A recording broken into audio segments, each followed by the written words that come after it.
case, our last person signed up for public input is Khrystyne Bento. Khrystyne, come on up.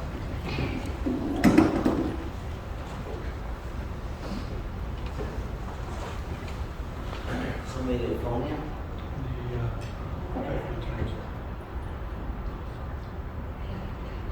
Welcome back. Thank you.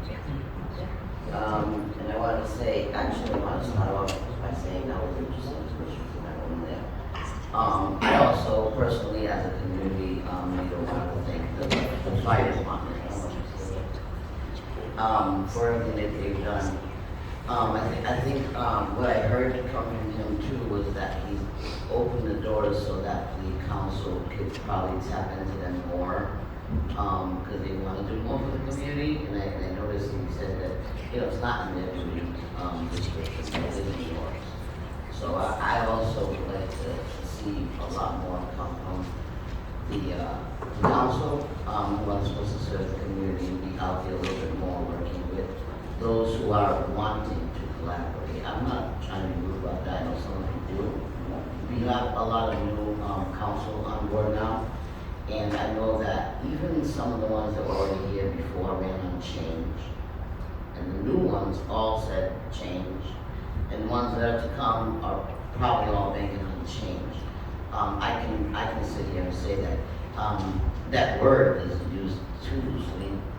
We need to change. Something needs to happen in this city, because as you can see, we're turning into a province very quickly when it comes to crime and all the other stuff that's happening in the community. I was hearing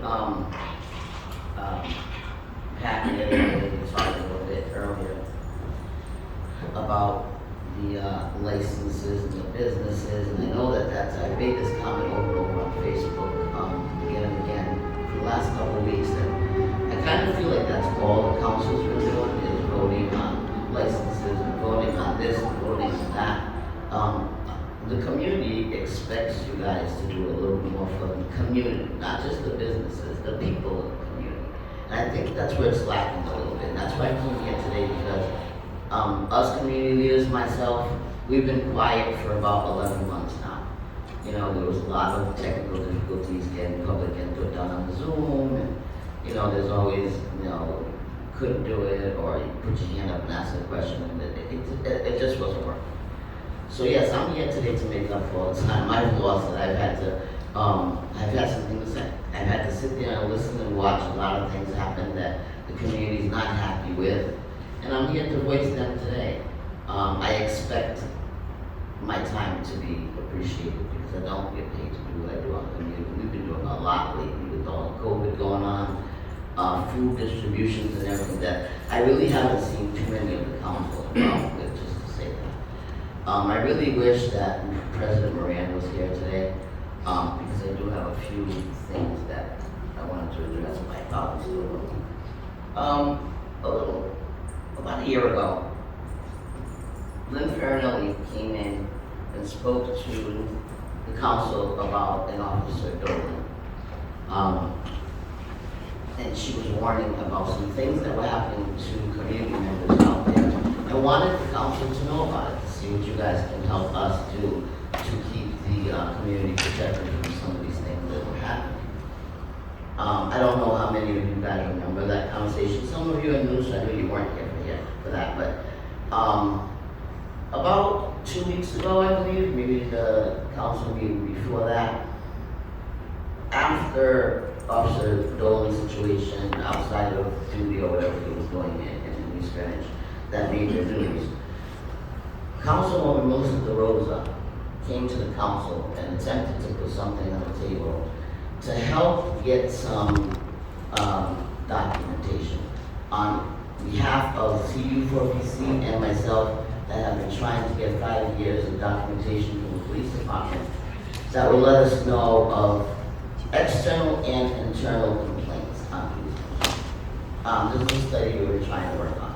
She put that on the table, and it was actually voted no. There was a comment made by one of the council members that misled the council to that vote being voted down, to that agenda being voted down.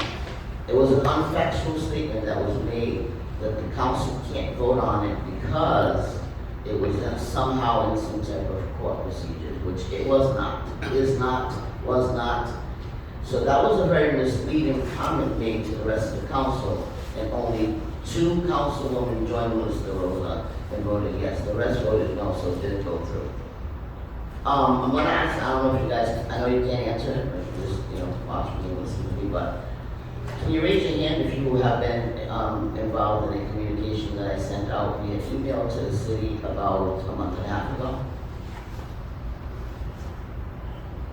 You can't? Oh, you can't raise your hand. You can. Oh, you can. Good. Anyone else? An ongoing email chain. An ongoing email that I have. I received that, yes. I have it.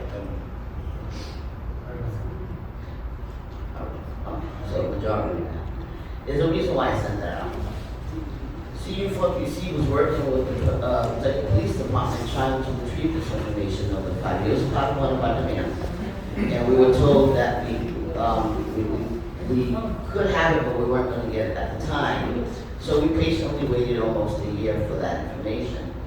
And I politely sent out an email a month and a half ago, adding some of you in there, adding some other community members in there, adding members of the city in there, the mayor, the chief, public safety director, which is one person, the city solicitor, everyone's in that email for a reason. Because we are due that documentation. It should have been handed to us a year ago. It should have been handed to us a month ago. It should have been just handed to us, period. Now, I personally attached some of you to that email so that you can see how some of us get ignored. Focus on that word, ignored. Hoping that somebody would step in and try to help us retrieve this information. It didn't happen. And I'm not blaming any of you for that. Some of you felt like you weren't directly addressed in that email. I added you there so you can see how we get ignored. Now, I'm not going to ask you guys to answer the next question, but I'm going to put the question out there. How do you feel knowing that after all of that I've gone through to try to get this paperwork, the city solicitor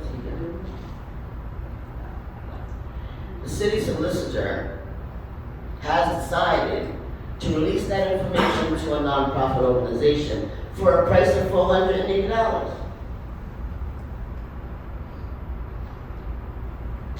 Is that not a slap in the face to you guys who voted no because you couldn't vote because somehow it was in the court? It was never in the court. It was a very easy documentation that needed to be handed to the community. It's a public information, a public document that should have been handed to us a year ago. I don't apologize for setting you guys up for that one. I'm just trying to prove a point. Nobody's paying attention. Meanwhile, everyone's paying attention to these clubs that are open. We even got the new people that want to run for office saying, this is what we probably need to focus on, the clubs, the police detail. Who cares? They're making money. We are worried about the residents who are being treated like animals by the police department. And this council decided it was none of your business. That's not good. Okay, great. You guys want on licenses, who gets to shut down, what time, and how much police detail they want. That's on the weekends. We're talking about all day long. Every shift, there's a cop roughing somebody up in the city. Does anybody care? And all I'm trying to do is hold you guys responsible. Going back to what that lady was just talking about, whatever, statute or whatever's going on or whatever. Pawtucket is 51% a minority community, which means every single one of you guys have more minorities possibly in your neighborhood than white. But do you care that the minorities are being treated like crap by the police department? Wow. That's scary, guys. And you've been on an ongoing email for over a month and a half now. And all I was trying to do was add you guys in there to see how I was ignored. As you can see, I got ignored so many times. I was even stopping off my emails with knock knock, all kinds of nonsense to get somebody's attention. Okay? Lynn Farinelli, who's a white lady, a good friend of mine, she goes out there and asks a question about a particular officer. And the chief answered just like this, within an hour, I think it was. that that officer no longer works here. Well, how come I'm still being ignored? Shame on some of you, this is why I came here today, and I'm a little bit upset. Shame on some of you who really sat here a couple weeks ago, while Melissa DeRosa was trying to put some type of communication going on through the council, right? Well, how come you're not sending it via email? Because she gets ignored too. Do you guys see the resemblance?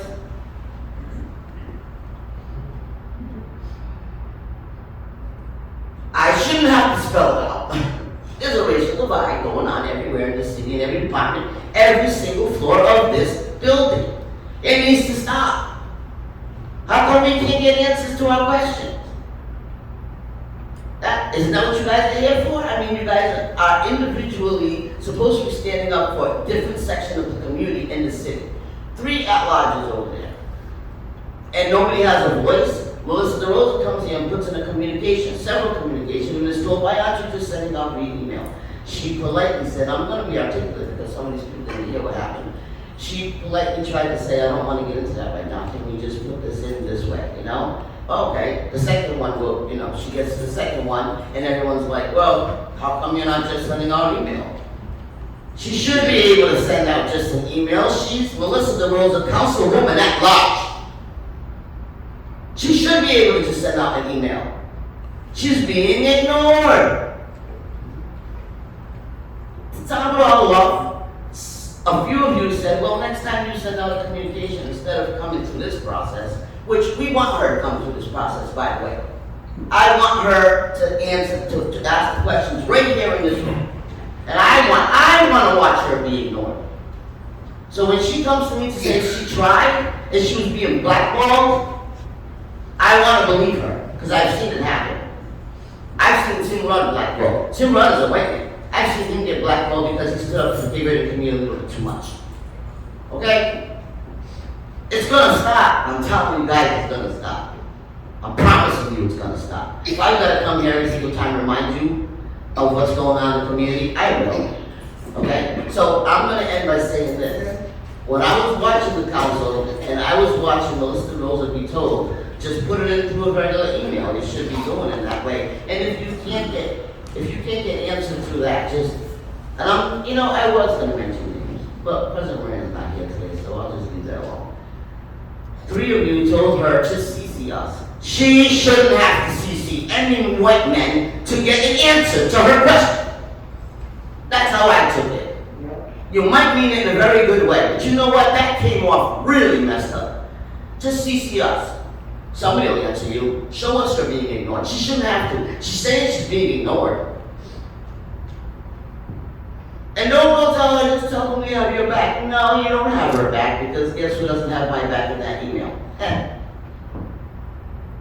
That email's been going on for a month and a half. Not one person has my back to say, give her that information she's asking for.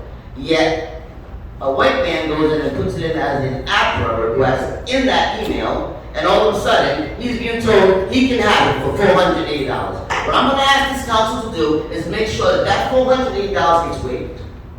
And that paperwork ends up in my hands, and I don't care who hands it.